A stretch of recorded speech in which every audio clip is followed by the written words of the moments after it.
Hello everyone, मेरा नाम है डॉक्टर मोहम्मद काशिफ और आज की इस वीडियो में हम बात करेंगे स्ट्रोक और पैरालिसिस के पेशेंट के बारे में। अब आपके सामने मैं ऐसे कोई 3 पॉइंट्स रखने वाला हूं कि स्ट्रोक और पैरालिसिस के पेशेंट को वो जो पॉइंट है उनके ऊपर ध्यान देना चाहिए। अगर आप उन पॉइंट्स के ऊपर ध्यान देते हैं तो आपकी जो रिकवरी है वो बहुत अच्छी हो जाएगी, आपका जो इम्प्रूवमेंट हो रहा है वो बहुत अच्छा होगा। तो एक बेसिकली एक टर्म होती है न्यूरोप्लास्टिसिटी। न्यूरोप्लास्टिसिटी को सबसे पहले हम समझ लेते हैं। न्यूरोप्लास्टिसिटी अपने आप में क्या है कि जब मान लीजिए कि स्ट्रोक की वजह से कोई हैमरेज हुआ है या आपके कोई ब्लॉकेज हुआ है, कोई क्लॉट आया है, तो आपके ब्रेन के हिस्से में कुछ डैमेज हुआ है। ठीक है, वो जो डैमेज आपके ब्रेन में आपके न्यूरॉन्स में हुआ है वो एक अपने आप में एक परमानेंट डैमेज है।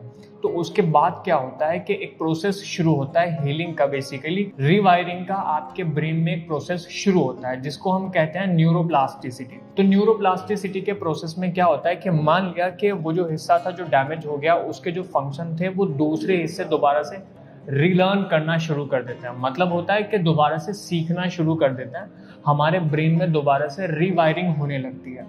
अब रीवायरिंग के लिए ज़रूरी है कि हम अपने दिमाग को, ब्रेन को, मस्तिष्क को वो चीज़ें दोबारा से सिखाएं। अब आपके सामने मैं ऐसे कोई 3 पॉइंट्स रखने वाला हूँ, वो है आपकी डेली एक्टिविटीज़। देखिए, जो पहले आप मान लीजिए कि आपका राइट हैंड अफेक्ट हुआ है स्ट्रोक की वजह से, तो आप जो भी काम पहले अपने करते थे कोशिश करिए कि दोबारा से उनकी प्रैक्टिस करना शुरू करें। मान लीजिए कि आप किसी ग्लास को पकड़ते थे, किसी कॉफ़ी के कप को पकड़ते थे, आप डोर खोलते थे, तो दोबारा से ये जो एक्टिविटीज़ हैं जो आपकी दैनिक दिनचर्या पहले थी, उन एक्टिविटीज़ को दोबारा से करना शुरू करिए, उनकी प्रैक्टिस करना शुरू करिए।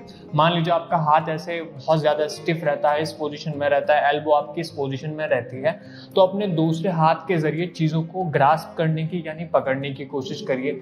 जितनी भी आपकी एक्टिविटीज़ हैं जो आप पहले किया करते थे, जो आप बहुत अच्छे से कर सकते हैं, जो भी आप कर सकते हैं उतनी ज़्यादा आप जो है वो अपनी डेली एक्टिविटीज़, जो डेली लिविंग एक्टिविटीज़ हैं, उनको करना शुरू करिए।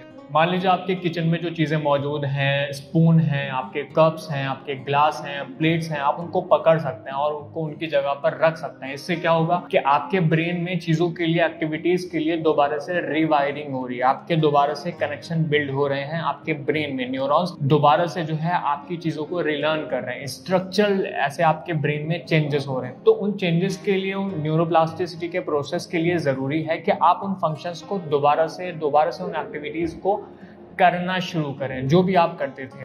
आप दोबारा से आपने जो डोर का हैंडल है उसको खोलना शुरू करें, या जो भी मान लीजिए आप एसी का जो बटन है उसको खोलना शुरू करें, आप एसी चलाना शुरू करें, आप अपना जो कीपैड मोबाइल है उससे आप बटन्स हैं उसको चलाना शुरू करें, या और भी जो भी एक्टिविटीज़ आप पहले क्या करते थे उन सबको करने की कोशिश करें। इससे क्या होगा कि आपका ब्रेन दोबारा से चीज़ों को लर्न करेगा, जिससे आपको फ़ायदा मिलेगा।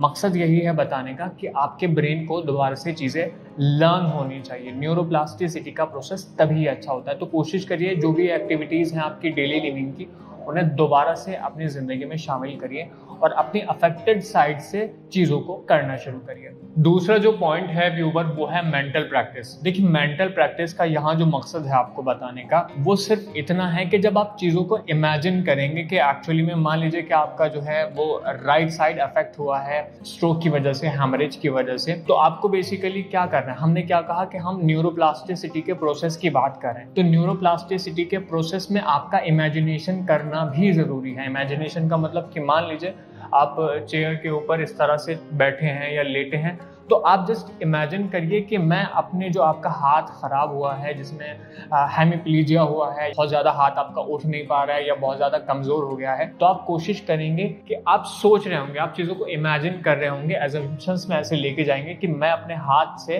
दोबारा से कॉफ़ी के कप को पकड़ने की कोशिश कर रहा हूँ, या मैं बाइक चला रहा हूँ, या मैं साइकिल चला रहा हूँ, या मैं कार चला रहा हूँ। जो भी आपकी डेली एक्टिविटीज़ है जो आप पहले क्या करते थे, आपको क्या करना है कि आपको दोबारा से उनको इमेजिन करना है। इसको क्या है कि इसको हम कहते हैं मेंटल प्रैक्टिस करना। कई रिसर्चेस में इस बात के एविडेंस हैं कि जो लोग इस तरह से मेंटल प्रैक्टिस ऐसे करते हैं, स्ट्रोक के पेशेंट हो, जो भी बेसिकली न्यूरोलॉजिकल जो कंडीशन के पेशेंट होते हैं, अगर वो इस तरह से मेंटल प्रैक्टिस करना शुरू करें, इमेजिनेशन करना शुरू करें, तो दोबारा से ब्रेन में रिवायरिंग होती है। वो उनके जो फंक्शंस हैं वो बेसिकली अच्छी तरह से इंप्रूवमेंट उनमें होने लगता है। तो पेशेंट कोशिश करें कि जब वो ऐसे खाली बैठे हों, बिस्तर पे हों, लेटे हों, बैठे हों या कहीं भी ऐसे हों, तो वो कोशिश कोशिश करें ज़्यादा से ज़्यादा कि वो चीज़ों को मेंटल प्रैक्टिस करना शुरू करें और दोबारा से इमेजिन करना शुरू करें। जितना ज़्यादा वो इमेजिन करेंगे, जितना ज़्यादा वो इस चीज़ की प्रैक्टिस करेंगे अपनी इमेजिनेशन में, उतना ज़्यादा जो है उनके फंक्शंस जो है बहुत इम्प्रूवमेंट हो जाएगा, उन फंक्शंस का जो है बहुत ज़्यादा इम्प्रूवमेंट हो जाएगा। तो पेशेंट कोशिश करें कि मेंटल प्रैक्टिस ज़्यादा से ज़्यादा करने की कोशिश करें। तीसरा जो पॉइंट है व्यूअर, वो है हमारा मिरर थेरेपी।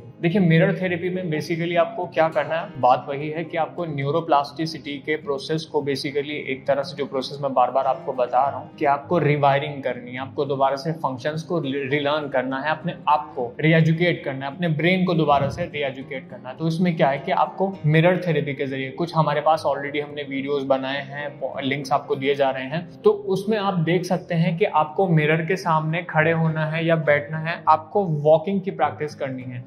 या मान लीजिए कि जो हाथ आपका ठीक है या जो हिस्सा आपका ठीक है, आपको मिरर के सामने अपने उस हाथ को चलाने की प्रैक्टिस करनी है। मान लीजिए कि कुछ वीडियोस ऑलरेडी हमने इस रिगार्डिंग बनाए हैं कि मेरे इस साइड में मिरर रखा है और मेरा ये वाला हाथ ठीक है और ये वाला जो मेरा हाथ है वो स्ट्रोक की वजह से ऐसे अफेक्टेड हुआ है। तो मुझे क्या करना है कि मुझे अपने सही वाले हाथ से एक्सरसाइज करने की कोशिश करनी है। तो मिरर थेरेपी में बेसिकली ब्रेन के साथ क्या होता है कि ब्रेन को दोबारा से जो इलेक्ट्रिकल स्टिमुलेशन है वो शूट हो रहा होता है कि हाँ, जो दूसरा हाथ है उसको भी मुझे एक तरह से रिवायरिंग करनी है, दोबारा से उसके फंक्शन को जो है बनाना है, ठीक करना है, दोबारा से उन फंक्शंस को लेके आना है। तो आप कोशिश करिए कि मिरर के सामने आप जो एक्सरसाइज की प्रैक्टिस करें वो सही हाथ से करने की कोशिश करें या वॉकिंग की प्रैक्टिस करें। इससे क्या होगा कि जो रिवायरिंग है आपके ब्रेन की वो अच्छी हो जाएगी, आपके न्यूरॉन्स जो हैं वो दोबारा से आपके फंक्शंस को रिलर्न करने लगेंगे। मकसद यही है कि आपका ब्रेन चीज़ों को दोबारा से सीखे। जितना ज़्यादा आपका ब्रेन सीखेगा उतना ज़्यादा क्या होगा कि आपकी जो डेली एक्टिविटीज़ हैं, आपके जो फंक्शन हैं, वो बेसिकली इम्प्रूव हो जाएंगे। तो मिरर थेरेपी एक अच्छा ऑप्शन है। पेशेंट कोशिश करें कि मिरर थेरेपी के ज़रिए अपने आप का इम्प्रूवमेंट करना शुरू करें। मैं समझता हूँ कि आज इस वीडियो के ज़रिए जो आपको 3 पॉइंट्स बताए गए हैं आपकी इम्प्रूवमेंट के लिए, स्ट्रोक के पेशेंट के इम्प्रूवमेंट के लिए, अगर आप इन 3 पॉइंट पर ध्यान देंगे, जो चीज़ें इसमें बताई गई हैं, जो एक्टिविटीज़ आपको बताई गई हैं, मिरर थेरेपी आपको बताई गई है, आपको जो भी मेंटल प्रैक्टिस बताई गई है, वो कोशिश करें कि आप ज़्यादा से ज़्यादा करें ताकि आपका इम्प्रूवमेंट अच्छा हो। इसके अलावा और भी चीज़ें हैं, और भी वीडियोस हमने बनाई हैं एक्सरसाइज के रिगार्डिंग, मिरर थेरेपी के रिगार्डिंग। तो आप कोशिश करें, जो भी ऐसे पेशेंट हैं, स्ट्रोक के पेशेंट हैं, कि वो इन वीडियोस को देखें और एक्सरसाइज करना शुरू करें। फिर भी अगर आपका कोई सवाल है, आप हमसे कुछ पूछना चाहते हैं, इन चीज़ों के अलावा आपको कुछ और भी सिम्टम्स आ रहे हैं या आपकी एक्सरसाइज में इम्प्रूवमेंट नहीं हो पा रहा है, एक्सरसाइज करने से इम्प्रूवमेंट नहीं हो पा रहा है, तो आप हमें नीचे दिए गए नंबर पे कॉल भी कर सकते हैं। हमारे डॉक्टर्स हर समय आपके लिए अवेलेबल हैं। धन्यवाद।